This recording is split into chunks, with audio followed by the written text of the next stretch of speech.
नमस्कार दोस्तों, कैसे हैं आप सब। उम्मीद करते हैं आप लोग बहुत अच्छे हैं, पढ़ने के लिए तैयार हैं। बिल्कुल, हम बात कर रहे थे प्राचीन इतिहास, इंडियन हिस्ट्री पढ़ना स्टार्ट किए थे। प्राचीन इतिहास में हमने पिछले की क्लास में आपको पाषाण यानी स्टोन एज को लगभग ख़त्म कर लिया था। आज हम बात करेंगे हड़प्पन सिविलाइजेशन, यानी जिसे हम कहते हैं सिंधु घाटी सभ्यता। इसे कई नामों से भी जाना जाता है, सिंधु घाटी सभ्यता, मेलुहा की सभ्यता, हड़प्पा सभ्यता और सरस्वती सभ्यता आदि नामों से इसे जाना जाता है। ठीक, हम किस पर चर्चा करने वाले हैं आज? हड़प्पा सभ्यता या सिंधु घाटी सभ्यता।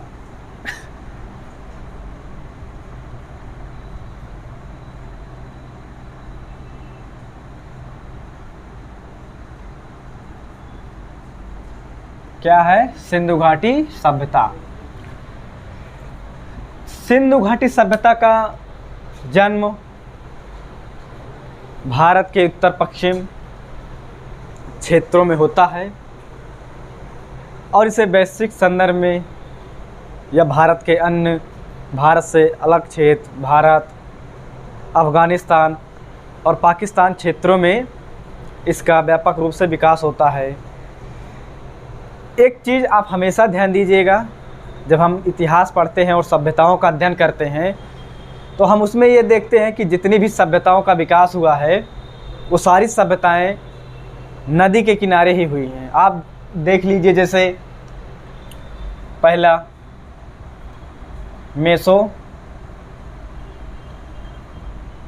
मेसोपोटामिया की सभ्यता कहाँ पे होती है? इसे दजला फरात नदी के तट पर होती है। आप इसी में देखते हैं मिस्र की सभ्यता,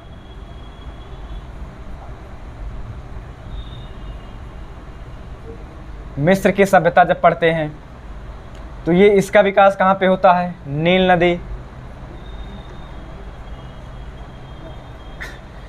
नदी के तट पर। वैसे ही आप जब सिंधु घाटी सभ्यता पढ़ते हैं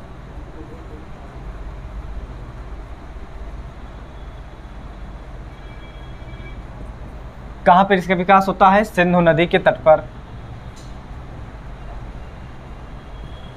ठीक, हमने क्या बताया? हमने बताया कि आज की जितनी भी सभ्यताएं हम पढ़ते हैं भारतीय इतिहास में, अब वो चाहे सुमेरियन की सभ्यता हो, हांगहो की सभ्यता हो जो पीली नदी के तट पर होता है, जो चीन की सभ्यता के आसपास मानी जाती है, और मेसोपोटामिया की सभ्यता, दजला फरात नदी। मतलब आप जब पढ़ते हैं तो आपको ये चीज़ देखने के लिए मिलता है, एक कॉमन चीज़ मिलती है जो कि सारी सभ्यताओं का जन्म हमें नदियों के किनारे ही देखने के लिए मिलता है। अब बात आती है कि नदियों के किनारे सभ्यताओं का जन्म हुआ क्यों? कहीं और भी हो सकता था, लेकिन जो उस वक्त के, उस समय के लोग थे, उन्होंने अपना निवास स्थान, अपनी सभ्यताओं का विकास नदी के किनारे ही क्यों शुरू किया? सबसे बड़ा प्रश्न ये उठता है। तो याद रखिएगा दोस्तों, जीवन का सबसे महत्वपूर्ण जो उसको चलाने के लिए चीज़ होता है वो क्या होता है? जल। क्या होता है? जल। क्योंकि हर चीज़ या मानव की आवश्यकताओं में सबसे बड़ी आवश्यकता क्या होती है? जीवन यापन में हमें पानी की आवश्यकता पड़ती है, यानी जल की आवश्यकता पड़ती है। तो इसीलिए हमें क्या, सभ्यताओं का विकास हमें देखने के लिए मिलता है नदी के किनारे ही। ठीक, हम बात कर रहे थे सिंधु घाटी सभ्यता। अब सिंधु घाटी सभ्यता, इसका विस्तार क्या, कहाँ था, कैसा था, इसका स्वरूप कैसा था, इसकी आकृति कैसी थी, इसका क्षेत्रीय फैलाव कैसा था, आदि सारे तथ्यों पर हम महत्वपूर्ण नज़र डालेंगे। अच्छा खासा विस्तार से चर्चा करेंगे। हम क्या बात कर रहे हैं? सिंधु घाटी सभ्यता, जो कि 2600 से 1900 BC के रूप में इसका जन्म होता है, इसका विकास होता है, इसका उद्भव होता है। कई सारे विद्वानों में इस सभ्यता को लेकर कई सारे मत हुए हैं। ठीक। अब हम बात कर रहे हैं सिंधु घाटी सभ्यता। अब सिंधु घाटी सभ्यता के बारे में हम बात करते हैं, इसका फैलाव कैसा था, फैलाव कहाँ था, कितना था फैलाव, इसका क्षेत्रीय फैलाव इसका था 12,99,600 वर्ग किलोमीटर। कितना? 12,99,000 वर्ग किलो 12,99,600 वर्ग किलोमीटर इसका फैलाव था। ठीक। अब इसका हम बात करते हैं भारत में, इसका जब क्षेत्रीय फैलाव के बारे में, क्षेत्रीय विस्तार के बारे में बात करते हैं तो भारत में हम देखते हैं उत्तर और पश्चिम में, पूर्व में और दक्षिण में इसका क्षेत्रीय फैलाव भी हुआ है, मतलब देखने के लिए हमें मिलता है।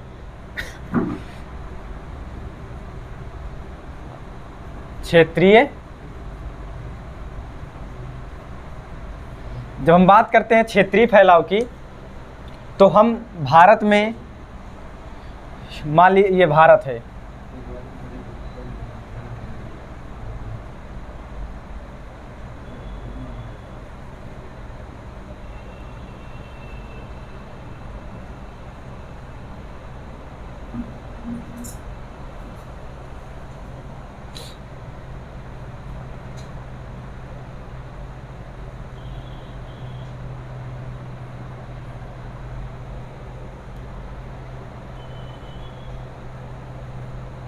ये क्या है,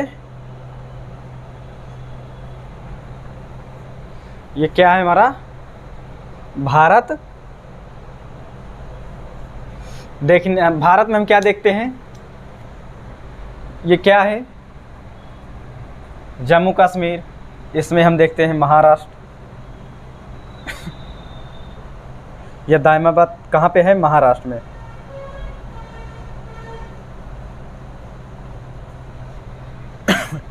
पूर्व में हम क्या देखते हैं?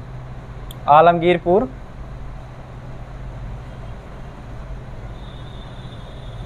जो कि कहाँ पे है? उत्तर प्रदेश। और पश्चिम में हम क्या देखते हैं? सुतका गेंदोर, क्या है? सुतका गेंदोर, बलूचिस्तान, पाकिस्तान के बलूचिस्तान प्रांत में।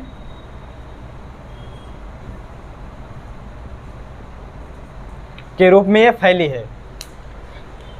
यहाँ पर क्या है? मांडा स्थान है इसका स्थल। ये सुतका गेंडोर, इसे दायमाबाद, और ये आलमगीरपुर। यहाँ की जो नदी थी इस स्थल के पास, उसे क्या कहते हैं? चेनाब। चेनाब नदी के तट पर जो स्थल है उसे मांडा। और यहाँ पर हिंडन नदी, कौन सी? हिंडन। और ये दास्त नदी, कौन सी? दास्त नदी। और ये क्या है यहाँ पर? गोदावरी। क्या है? गोदावरी। हम क्या देखते हैं इसका क्षेत्रीय फैलाव? उत्तर में हम देखते हैं जम्मू कश्मीर, मांडा जो कि जम्मू कश्मीर में है, और पूर्व में हम देखते हैं आलमगीरपुर जो कि उत्तर प्रदेश में है, और दक्षिण में हम क्या देखते हैं? दायमाबाद जो कि महाराष्ट्र में गोदावरी नदी के तट पर, और सुतका गेंडोर जो कि बलूचिस्तान में है, दास्त नदी। कौन सी नदी? दास्त नदी हमें देखने के लिए मिलता है। और इसकी जब हम इसकी आकृति की बात करते हैं मैप में, तो हड़प्पा सभ्यता या सिंधु घाटी सभ्यता की आकृति को क्या है? त्रिभुजाकार है। क्या है? आकृति कैसी है? त्रिभुजाकार।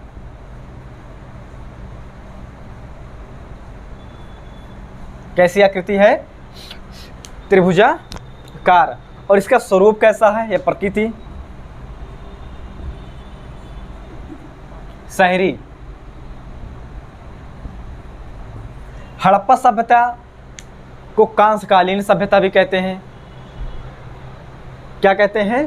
कांस्यकालीन सभ्यता भी कहते हैं हड़प्पा सभ्यता को। ठीक। अब हम बात कर रहे हैं सिंधु घाटी सभ्यता। ये सारी चीज़ें क्या थी, एक बेसिक जानकारी थी। अब हम बात कर रहे हैं इसके स्थल के बारे में बात करेंगे। जब हड़प्पा सभ्यता का विकास हुआ तो इसमें कई सारे जैसे आर्य अनार्य वाले के लोग आए, द्रविड़, इसमें कई सारी प्रजातियां थी। ठीक, सिंधु घाटी सभ्यता से संबंधित कई सारी प्रजातियां थी, जिसमें मुख्य रूप से 4 प्रजातियां थी। वो 4 प्रजातियां क्या थी जो सिंधु घाटी सभ्यता से संबंधित थी? वो क्या थी? पहले प्रोटो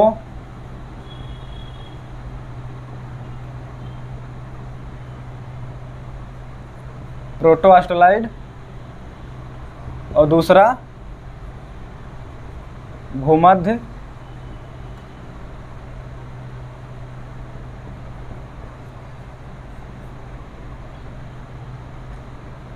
भूमध्य रेखीय लोग, ये सागरीय लोग। और तीसरा क्या था? मंगोलॉयड।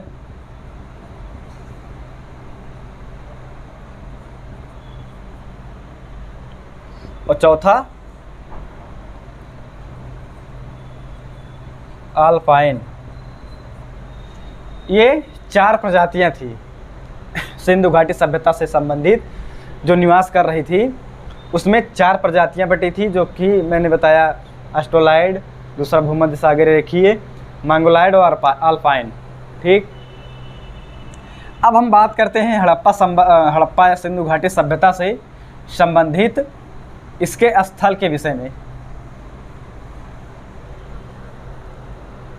क्या है स्थल?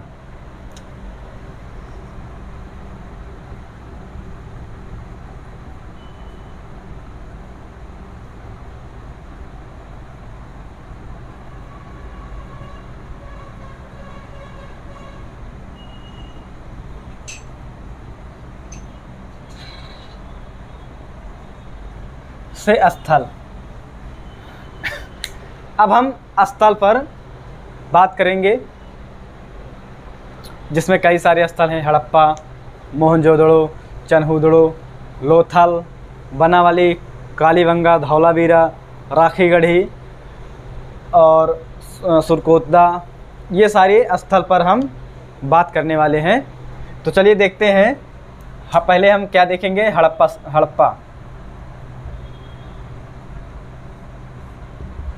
हड़प्पा स्थल के बारे में बात करेंगे। हड़प्पा स्थल कहाँ पे स्थित है? पाकिस्तान के सिंध प्रांत के क्षेत्र में हमारा हड़प्पा वहीं पर उपस्थित स्थित है। ठीक, कहाँ पे?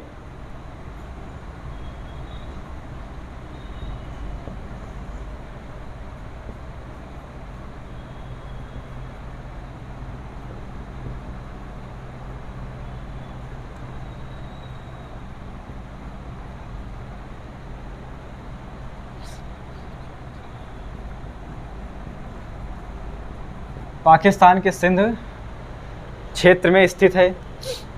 ठीक। और हड़प्पा टीले का सबसे पहले खोज किसने किया?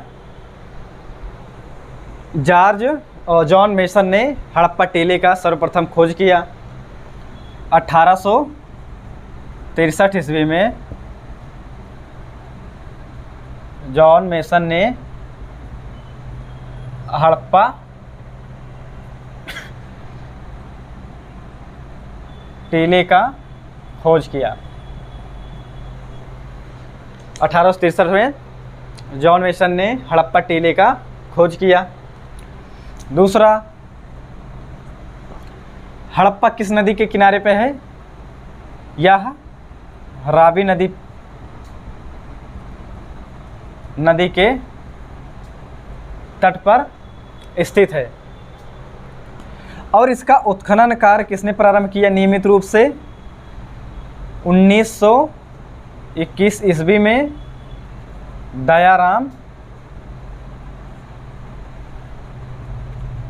साहनी द्वारा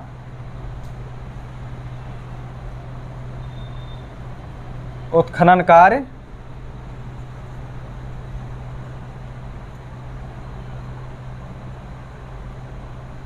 की शुरुआत होती है।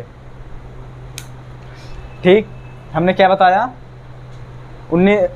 पाकिस्तान के सिंध क्षेत्र में स्थित है। 1963 में जॉन मेसन के द्वारा हड़प्पा टीले की खोज होती है, जो कि रावी नदी के तट पर स्थित है। और 1921 में दयाराम साहनी द्वारा उत्खनन कार्य की शुरुआत होती है। और सबसे पहले खोजा गया स्थल कौन सा है? वो क्या है? हड़प्पा सबसे पहले खोजा जाने वाला स्थल है। ठीक, और यहाँ से हमें क्या मिलता है देखने के लिए? यहाँ से, इस स्थल से ताबूत में रखकर शव को, यानी जो मृतक है उसको ताबूत में रखकर दफनाने के साक्ष्य मिलते हैं यहीं से। ठीक, और यहीं से हमें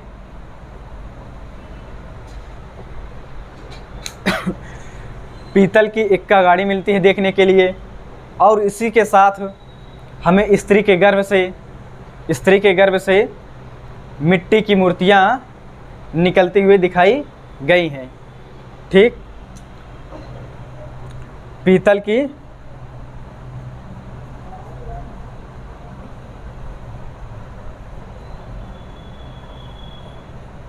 इक्का गाड़ी और स्त्री गर्भ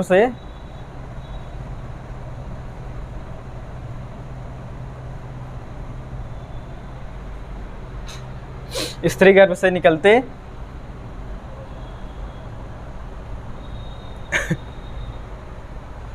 मूर्ति दिखाई गई हैं, जो कि मिट्टी की थी। ठीक, तो ये था हमारा हड़प्पा।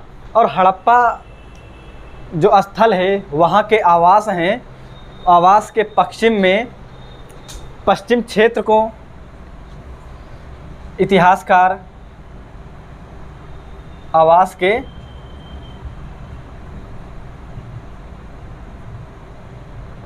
के पश्चिम क्षेत्र में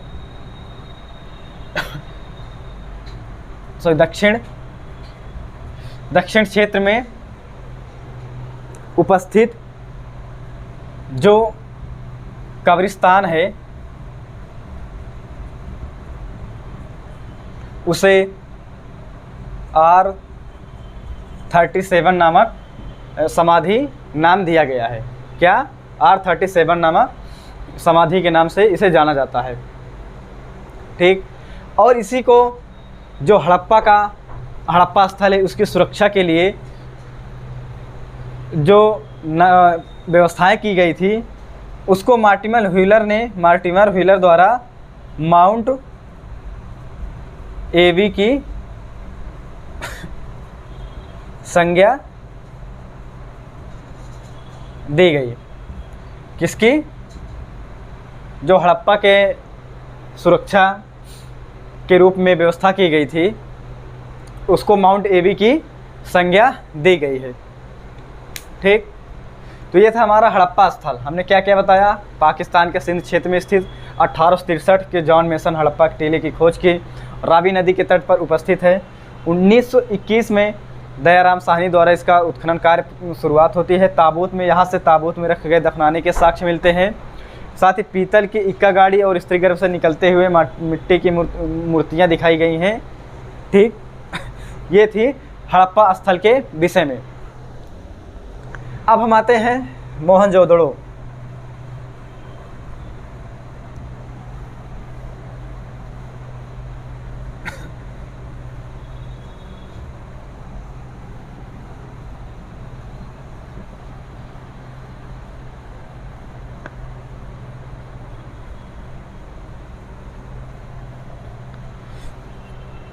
क्या है हमारा अगला?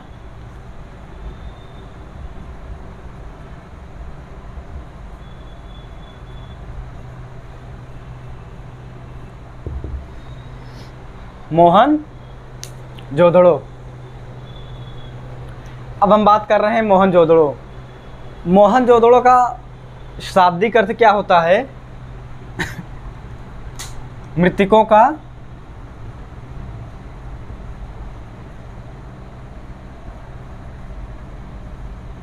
इसे मृतकों का टीला कहा गया है।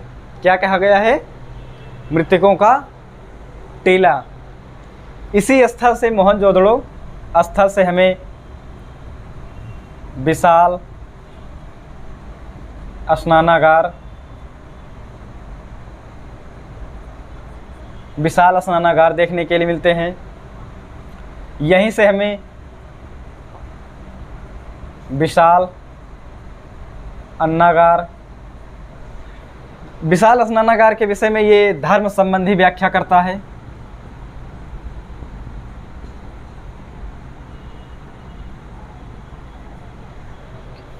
विशाल स्नानागार, ठीक। और यहीं से हमें मुद्रा पर अंकित पशुपति नाथ की मूर्ति देखने के लिए मिलती है, ठीक। यहाँ के नगर के बारे में बात किया जाए तो यहाँ की जो सड़कें थी मोहनजोदड़ो में, हमें देखने के लिए सड़कों से संबंधित एक अलग ही प्रकार की, बहुत ही उम्दा प्रकार की व्यवस्था देखने की मिलती है। जो सड़कों में बहुत ही विशिष्ट प्रकार की व्यवस्था की गई थी, जो कि एक समकोण पर काटती थी एक दूसरे को, ठीक, जो कि हमें मोहनजोदड़ो के साथ वहाँ से देखने के लिए मिलती है, ठीक। ये सारी चीज़ें हमें किस में देखने के लिए मिलती हैं? मोहनजोदड़ो से। हमने क्या बताया? मृतकों का टीला यहीं से देखने के लिए मिलता है। विशाल स्नानागार देखने के लिए मिलता है। विशाल अन्नागार यहीं से देखने के लिए मिलता है। और मूर्ति पर अंकित पशुपतिनाथ की मूर्ति मिलती है। और यहीं से हमें 3 प्रकार की बेलनाकार मुहर प्राप्त होती है, जो ईरान और अन्य, ईरान हो गए और क्या बोलते हैं ईरान हो गए, इराक से संबंधित व्यापार संबंधी मुहरों की व्याख्या की जाती है। मतलब जो मुहरें हैं अलग अलग देश से, अलग अलग स्थल से प्राप्त होती हैं, जो मुहरों के, जिससे हमें व्यापार संबंधी व्याख्या देखने के लिए मिलती है इन मुहरों से, ठीक। तो ये था हमारा क्या? मोहनजोदड़ो। अब हम बात करते हैं, और मोहनजोदड़ो की, हमने आपको ये नहीं बताया, मोहनजोदड़ो की स्थल की खोज किसने की थी? 1922 में राखालदास बनर्जी द्वारा इसको खोजा जाता है, जो कि सिंधु नदी के तट पर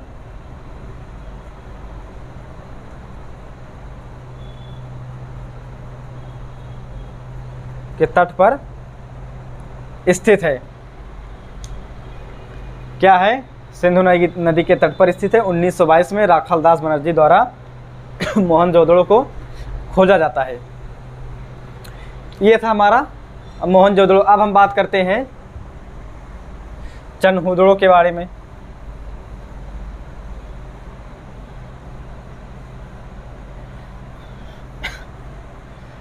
मोहनजोदड़ो और हड़प्पा को लेकर स्टुअर्ट पिग्ड, जो इतिहासकार हैं स्टुअर्ट पिग्ड, क्या है? हड़प्पा प्लस मोहनजोदड़ो को लेकर इतिहासकार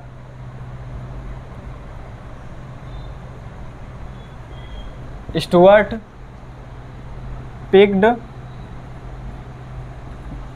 मोहनजोदड़ो और हड़प्पा के विषय में ये कहते हैं कि ये दोनों एक साम्राज्य की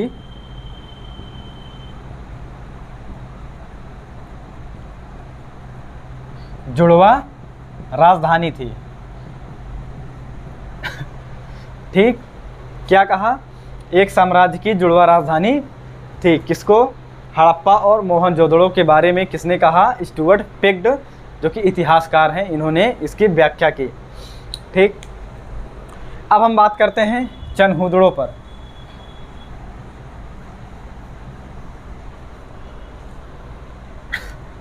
क्या है?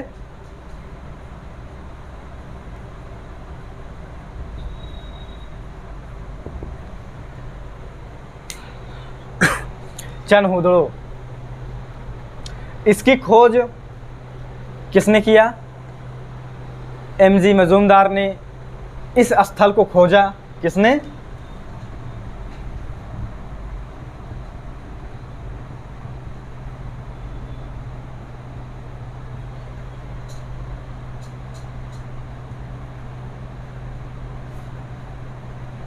खोजा गया। और इसका उत्खनन कार्य किसने किया?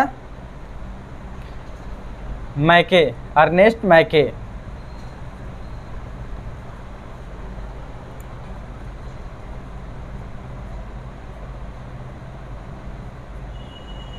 किसने किया? एमजी मजूमदार ने द्वारा खोजा गया और अर्नेस्ट मैके द्वारा उत्खनन कार्य इस पर प्रारंभ किया गया।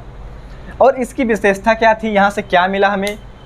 ये इसकी विशेषता थी, यहाँ से हमें मनके बनाने के साक्ष्य मिलते हैं। क्या इसकी विशेषता थी? मनके बनाना चनहूदड़ों की विशेषता थी। और यहाँ से कई सारे सौंदर्य प्रसाधन के चीज़ें मिलती हैं, जिसमें कई प्रकार के क्रीम, पाउडर आदि प्रकार के, जैसे लिपस्टिक के कई वनस्पतियों आदि पदार्थ के द्वारा बनाया जाता था आदि, यहाँ से चनहूदड़ों से प्राप्त होते हैं। ठीक, तो ये था हमारा चनहूदड़ों। अब हम बात करते हैं लोथल, अगला स्थल।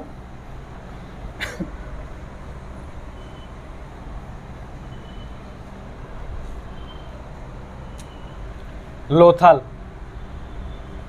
क्या है? ये कहाँ पर स्थित है? अहमदाबाद में, जो कि कहाँ पे है? गुजरात। गुजरात में स्थित है। और ये किस नदी पर है?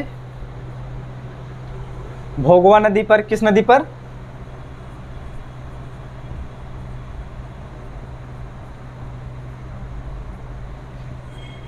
इसको खोजा किसने? SR राव द्वारा खोजा गया। ठीक, यहाँ से हमें किस प्रकार के साक्ष्य मिले हैं? ये जो स्थल है लोथल, जो स्थल देखने के लिए मैं बता रहा हूँ आपको, ये स्थल विशेषता बंदरगाह से संबंधित था। यहाँ से आवागमन, व्यापार संबंधी कार्य हुआ करते थे लोथल से, क्योंकि यहाँ से पोत के साक्ष्य मिले हैं। पोत यानी जहाज़ों का निर्माण यहीं पर होता था लोथल से। ठीक, तो ये क्या है? बंदरगाह से संबंधित स्थल है। ठीक, यहीं से हमें स्त्री और पुरुष के एक साथ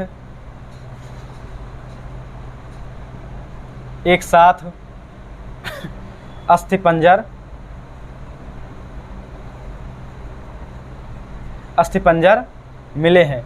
कहाँ से? लोथल से। अगला, यहीं से हाथी दांत का बना हाथी दांत का बना पुट, जैसे आप हाथी के दांत को देखते हैं, आज के समय में भी उसकी तस्करी होती है, क्योंकि वो जो हाथी का दांत होता है बहुत ही कीमती, बहुत ही मूल्यवान होता है, जिसको कई प्रकार के जवाहरात बनाने में उपयोग में लाया जाता है।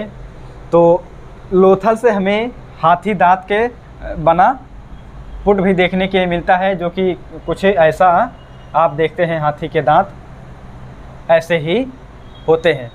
ठीक, तो जो ये हमें लोथल से देखने के लिए मिलता है। हमने क्या बताया, बंदरगाह से संबंधित स्थल था, स्त्री और पुरुष के एक साथ अस्थिपंजर मिले हैं, यहीं से हमें हाथी दांत का बना पुट यहीं से हमें देखने के लिए मिलता है। ठीक, अब हम और यहीं से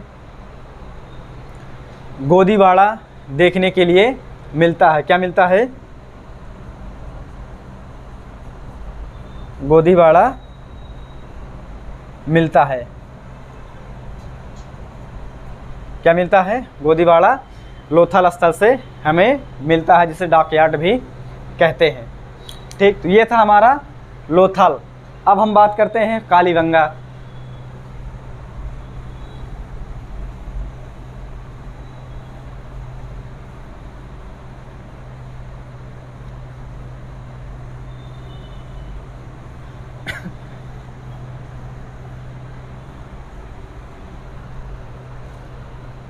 क्या है कालीबंगा?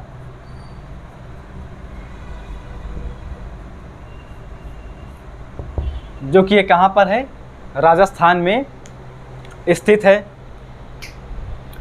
ये यहाँ की जो विशेषता थी, स्थित कहाँ पे है,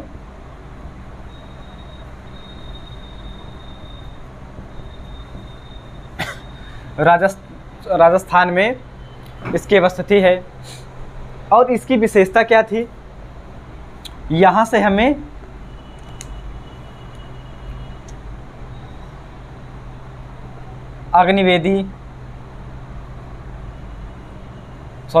यहाँ से हमें जुते हुए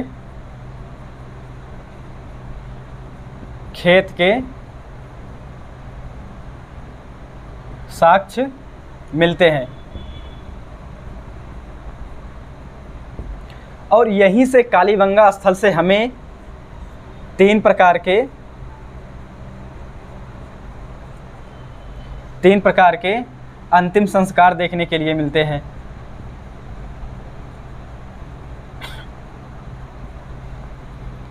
तीन प्रकार में पहला क्या था,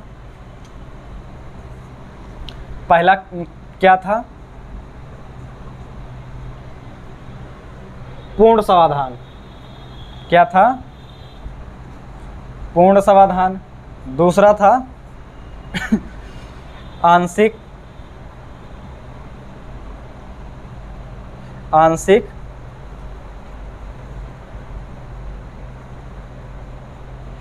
समाधान। और तीसरा क्या था, दाह संस्कार। अब बात करते हैं पूर्ण समाधान क्या था। पूर्ण समाधान था जिसमें शव को जलाकर उसको पूर्णतः दफना दिया जाता था। किसमें, पूर्ण समाधान में। आंशिक समाधान में ये देखने के लिए मिलता है कि आंशिक समाधान में किसी भी शव को खुले में रख दिया जाता था, जिसको जानवरों और चील कौवों के द्वारा उसको खाया जाता था। बचे हुए अवशेष को उसको दफनाया जाता था। दाह संस्कार क्या किया जाता था, उसको जला दिया जाता था। जो भी अस्थियां मिलती थी उसको क्या किया जाता था, दफनाना इसमें था, दाह संस्कार में। इससे ये देखने के मिलता है कि जो हड़प्पा या सिंधु घाटी सभ्यता के लोग थे वो प्रदूषण के प्रति बहुत ही जागरूक थे।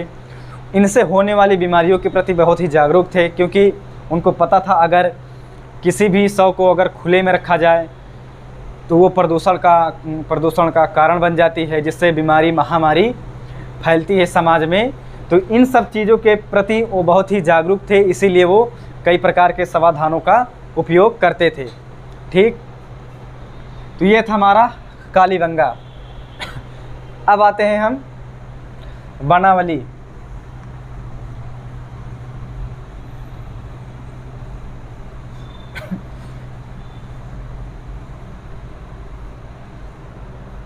क्या है सॉरी, बनावली।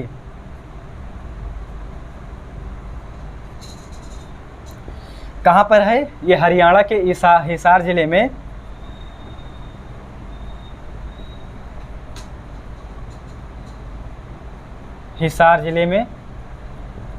स्थित है। और यहाँ से हमें क्या देखने के लिए मिलता है?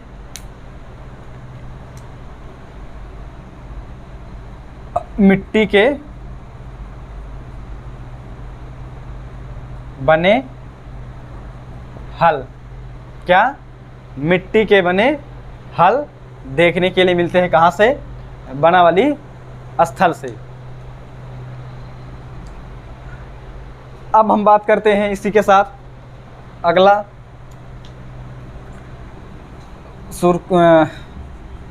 सुरकोतदा।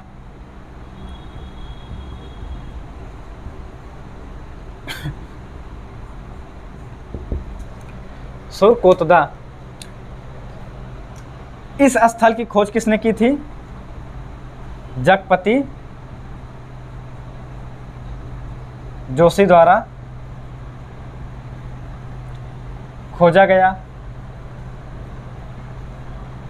यहाँ से इन्होंने बाद के चरण में घोड़े के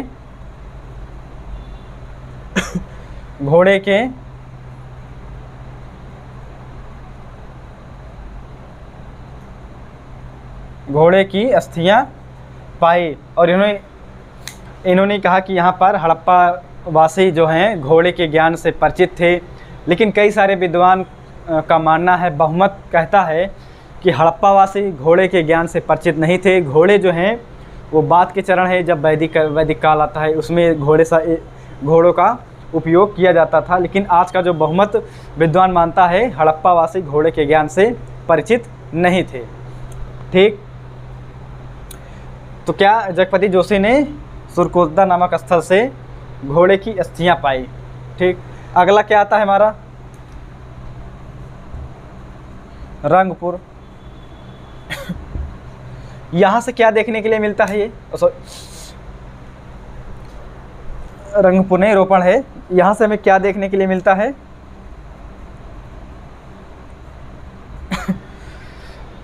यहाँ से हमें कुत्ते के साथ मानव को दफनाने का साक्ष्य देखने के लिए मिलता है। क्या? कुत्ते के साथ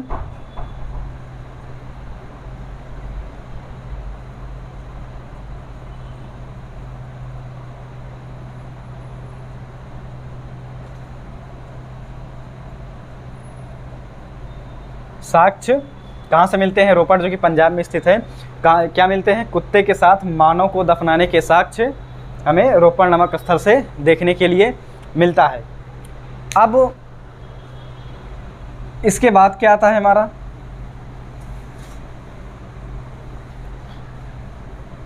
स्थल कई हैं, पर हम आपको कुछ मेजर स्थल के बारे में, कुछ मेजर साइट्स के बारे में बता रहे हैं। इसके बाद आता है हमारा धौलावीरा।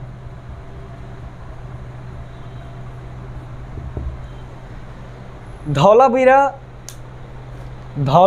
और राखीगढ़ी और हड़प्पा, मोहनजोदड़ो, हड़प्पा, ये सिंधु घाटी सभ्यता के बहुत ही मेजर साइट्स थे। यहाँ से हमें कई सारे व्यापक रूप, ये क्योंकि बहुत ही शुरुआती चरण के थे ये स्थल जो खोजे गए थे। ठीक, अब धौलावीरा से हमें तीन प्रकार के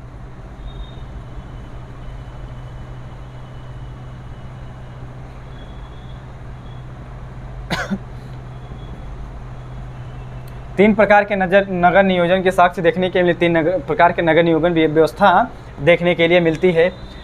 अब वो नगर नियोजन किस प्रकार थी, किस भांति थे? पहला, यहाँ पर ये जो दुर्ग था, ये टीला था,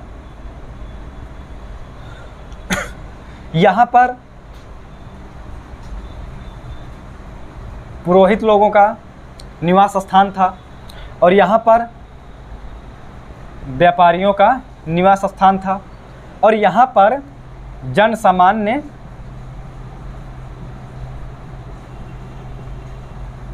सामान्य लोग रहा करते थे।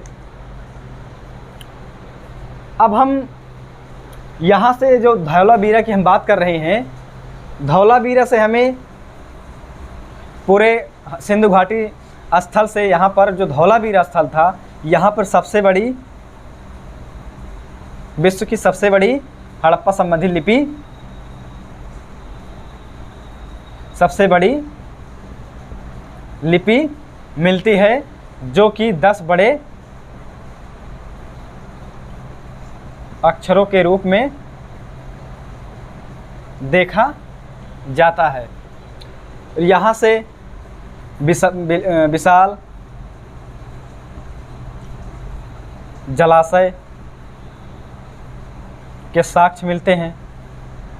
क्या देखने के लिए? विशाल जलाशय के साक्ष्य मिलते हैं, जो 20 तालाबों के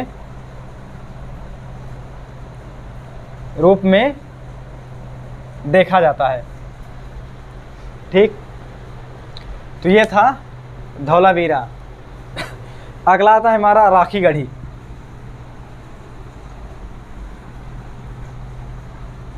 क्या आता है? राखीगढ़ी।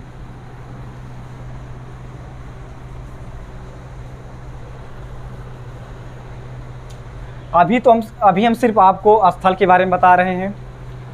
कल वाली क्लास में हम आपको उसका समाज, धर्म और संस्कृति और उसका अर्थव्यवस्था, राजनीति कैसी थी, उसकी प्रकृति किस प्रकार थी, किस प्रकार वो व्यवस्था, वहाँ के रहन सहन, वहाँ के जीवन के लोगों, वहाँ के रहने वाले लोगों का व्यवहार कैसा था, वो व्यापार किस प्रकार करते थे, ये सारी चीज़ें हम इसके बाद की क्लास में बताएंगे।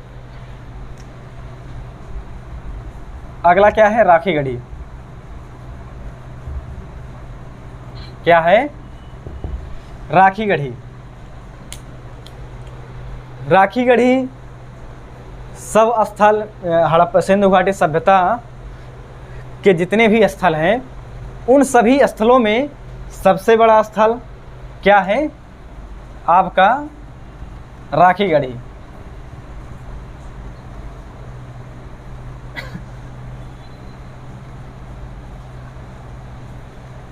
क्या है?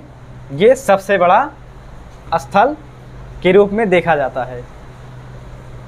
ठीक, तो ये था, हमने आपको कुछ जो हड़प्पा से संबंधित कुछ मेजर साइट्स कहें उनके बारे में हमने आपको बताया।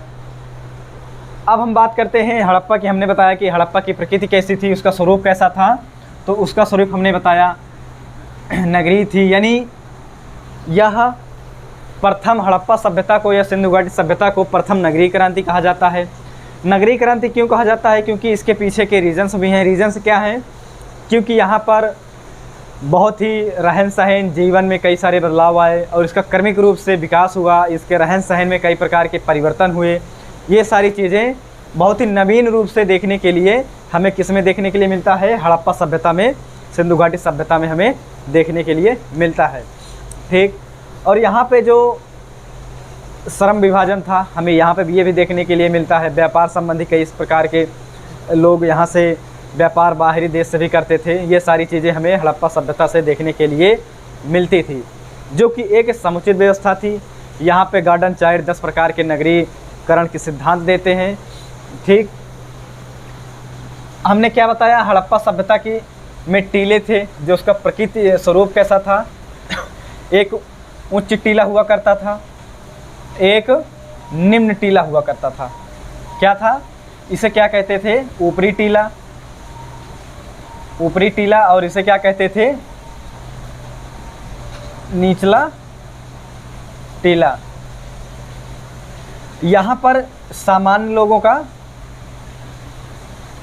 लोग रहते थे। यहाँ पर पुरोहित या शासक वर्ग रहा करता था। यहाँ पर जो ये है, यहाँ पर एक नदी इसी के बीच में हुआ करती थी। ठीक, और ये जो सारे टीले हैं ये किलाबंद किए जाते थे। लेकिन इसका अपवाद है, मैंने क्या बताया कि सारे टीले किलाबंद किए जाते थे। किस कारण? इसके पीछे कारण क्या था? बाढ़ और आदि बाहरी आक्रमण के कारण इसका किलाबंद किया जाता था, ताकि बाहरी लोग हमारे हड़प्पा सभ्यता या स्थल को उस पर क्षति न पहुंचा सके। ये सारी चीज़ें इसके पीछे का कारण यही है। लेकिन इसके अपवाद के रूप में लोथल जो है वहाँ पर किलाबंद नहीं किया गया। लोथल जो है किलाबंद नहीं किया गया। और मैंने क्या बताया कि जो ऊपरी टीला था वो दुर्गीकृत किया जाता था, निचला टीला दुर्गीकृत नहीं किया जाता था। लेकिन यहाँ भी अपवाद के रूप में कालीबंगा जो है यहाँ का निचला टीला भी दुर्गीकृत किया गया है। ठीक, तो ये था, मैंने कुछ बेसिक जानकारी बताई है। अब इसके बाद की जो आते हैं जैसे समाज, संस्कृति, स्वरूप जो भी है, धर्म, व्यापार, आवागमन, ये सारी चीज़ें। क्योंकि जो हड़प्पा सभ्यता है इसकी विशिष्टता क्या है? क्योंकि यहाँ का जो नगरीय नियोजन था बहुत ही विशिष्ट प्रकार का था। इसके अलग जो कि इसके इर्द गिर्द जितनी भी सभ्यताएं थी, इसके आसपास की जो मेसोपोटामिया, मिस्र की सभ्यता इसके समकालीन थी, उन सभी सभ्यताओं से हड़प्पा सभ्यता, सिंधु घाटी सभ्यता में इसके कई प्रकार की विविधताओं से भरी थी। इसीलिए इसकी विविधताओं के पीछे का कारण क्या था? विविधता ये थी क्योंकि यहाँ का जो नगर नियोजन था बहुत ही अच्छे प्रकार का था। यहाँ पे हर अपनी आवश्यकताओं के अनुरूप बनाया गया था यहाँ पर। और यहाँ की नाली व्यवस्था, सड़क व्यवस्था बहुत अच्छे प्रकार की बनी हुई थी।